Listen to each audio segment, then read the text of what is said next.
आज हम आपको शक, हत्या और आत्महत्या की एक ऐसी कहानी जो राजस्थान के धौलपुर जिले के छैंपौ थाना क्षेत्र के गांव भूरापुरा नन्हेरा की है, जो आपको सोचने को मजबूर करेगी कि शक के चलते किस तरह पति ने पत्नी की हत्या की, फिर अपने आप को भी फांसी के फंदे पर लटकाकर अपने जीवन लीला को समाप्त कर लिया।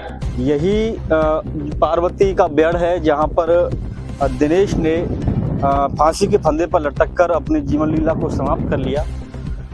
ऐसी घटनाएं न सिर्फ समाज को कलंकित करती हैं बल्कि समाज में एक पति और पत्नी का जो रिश्ता है उसको शर्मसार करती हैं। और न सिर्फ ये घटना बल्कि लगातार ऐसी घटनाएं देखी जा रही हैं, चाहे फिर वो देश स्तर पर हो, चाहे राजस्थान स्तर पर हो, चाहे फिर वो धौलपुर जिले की बात हो। लगातार ऐसी घटनाएं सामने आ रही हैं जिनसे समाज में कहीं न कहीं एक डर भय का माहौल व्याप्त और बूढ़े माता पिता व 3 बच्चों की जिंदगियां किस तरीके से तबाह हो गई।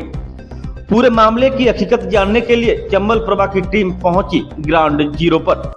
नमस्कार, मैं अजीत परिहार और आप देख रहे हैं चंबल प्रभा। चंबल प्रभा की टीम पहुंच चुकी है राजस्थान के धौलपुर जिले का छैंपौ उपखंड के गांव भूरापुरा, जहां बीते 5 दिन पहले एक झकझोर देने वाली घटनाएं सामने आई हैं, जिसने न सिर्फ इंसानियत बल्कि मानवता को शर्मसार किया है। और जिस तरीके से एक पति के द्वारा अवैध संबंधों के शक के चलते अपनी पत्नी की निर्मम तरीके से हत्या की और उसके बाद पति फरार हो गया और पुलिस से बचता हुआ 2 दिन तक भागता रहा। उसके 2 दिन बाद उसका शव पार्वती नदी के बेहड़ों में फंदे से लटका हुआ मिला।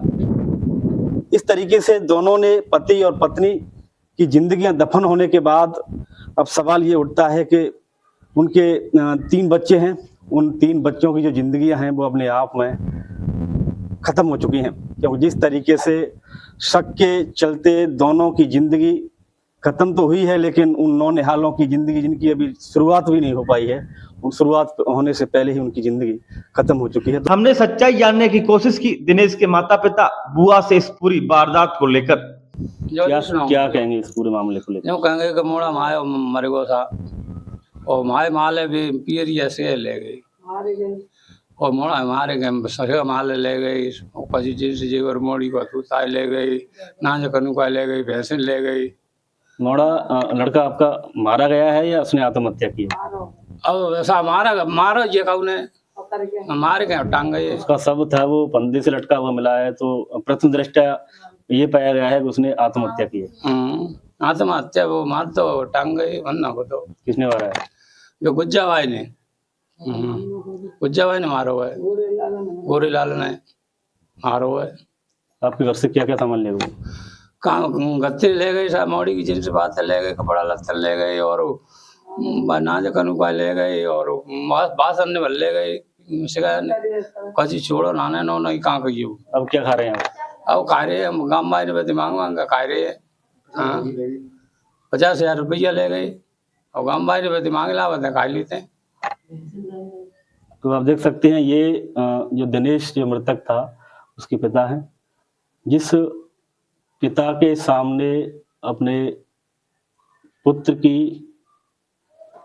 को चले जाना अपने आप में बहुत बड़ा दुख होता है। और न सिर्फ ये बल्कि जो दिनेश था वो 5 भाई थे और 5 भाइयों में से 3 भाई हैं वो अब इस दुनिया में नहीं हैं। उससे पहले भी 2 भाई खत्म हो चुके हैं। तो एक बड़ा दर्द इनकी आंखों में झलक रहा है। लेकिन सवाल ये उठता है कि जिस तरीके से उसने पत्नी की हत्या की और खुद आत्महत्या की है या उसको मारा गया है, ये जांच का विषय है।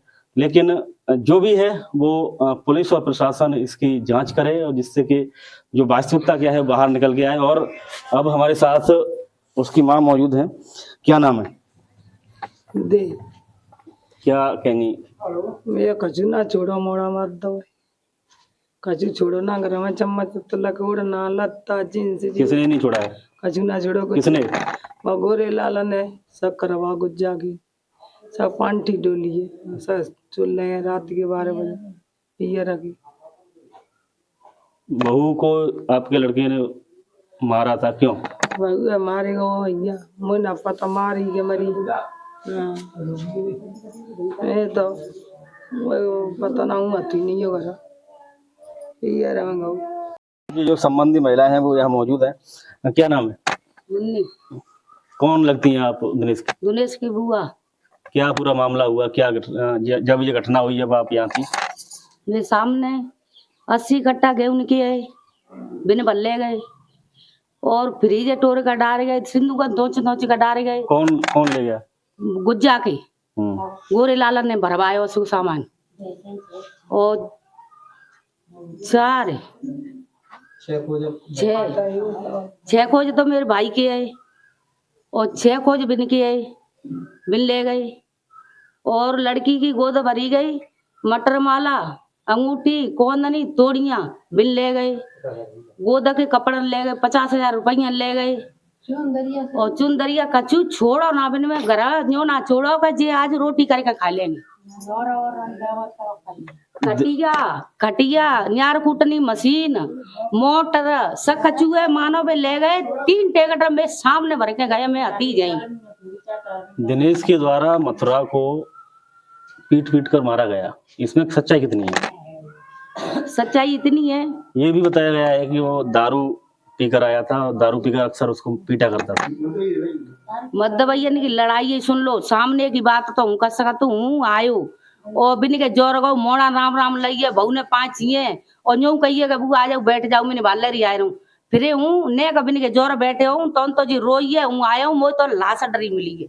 सच्चाई इतक है और यो ना पता होगा कैसे मारिए पर मोई लाश डरी मिली है बाहर, इतने सच्चाई है। सैदपुर थाना क्षेत्र के गांव भूरापुरा गांव में 5 दिन पहले हुई महिला की निर्मम हत्या के मामले का बेहद दुखद अंत हुआ।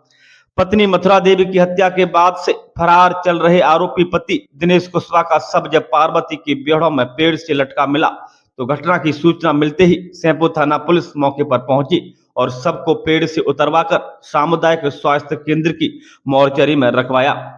एएसआई अजय सिंह के अनुसार पुलिस पूरे मामले की गहनता से जांच कर रही है और आत्महत्या के कारणों का पता लगा रही है। घटनाक्रम के अनुसार दिनेश कुशवाहा अपनी पत्नी मथुरा के चरित्र पर शक करता था और पिछले 3 साल से उसे प्रताड़ित कर रहा था। 14 अप्रैल की रात दिनेश नशे की हालत में घर पहुंचा और विवाद के दौरान सरिये व डंडों से पीट पीट कर पत्नी की हत्या कर दी। मृतका की छोटी बहन जमुना जो पास की झोंपड़ी में रहती है, उसने बताया कि उसने बचाने का भी प्रयास किया लेकिन दिनेश ने उसे भी डंडा मारकर भगा दिया और मौके से फरार हो गया। इस पारिवारिक कलह और खूनी खेल में सबसे ज्यादा नुकसान उन 3 मासूम बच्चों का हुआ है जिनके सिर से अब माता पिता दोनों का साया उठ गया है। 12 साल का बेटा श्रीकांत, 11 साल की बेटी प्राची और 9 साल का बेटा छोटा शिवम अब पूरी तरह बेसहारा हो गए हैं। पुलिस फिलहाल पोस्टमार्टम रिपोर्ट और परिजनों के बयानों के आधार पर मामले की जांच में जुटी हुई है। Report Chambal Prabha bureau. ऐसी घटनाएं न सिर्फ समाज को कलंकित करती हैं बल्कि समाज में एक पति और पत्नी का जो रिश्ता है उसको शर्मसार करती हैं। और न सिर्फ ये घटना बल्कि लगातार ऐसी घटनाएं देखी जा रही हैं, चाहे फिर वो देश स्तर पर हो, चाहे राजस्थान स्तर पर हो, चाहे फिर वो धौलपुर जिले की बात हो। लगातार ऐसी घटनाएं सामने आ रही हैं जिनसे समाज में कहीं न कहीं एक डर भय का माहौल व्याप्त है और एक पति पत्नी का जो एक पवित्र रिश्ता है वो कहीं न कहीं धूमिल होता हुआ नजर आ रहा है, जिसमें सबसे ज़्यादा कहीं न कहीं जो प्रभाव है वो सोशल मीडिया का और मोबाइलों के जरिए इस तरीके की घटनाएं शक के दायरे में आना या फिर कई बार देखा गया है कि मोबाइलों के जरिए किसी दूसरे लोगों के साथ अवैध संबंध जिसके चलते परिवार लगातार उजड़ रहे हैं।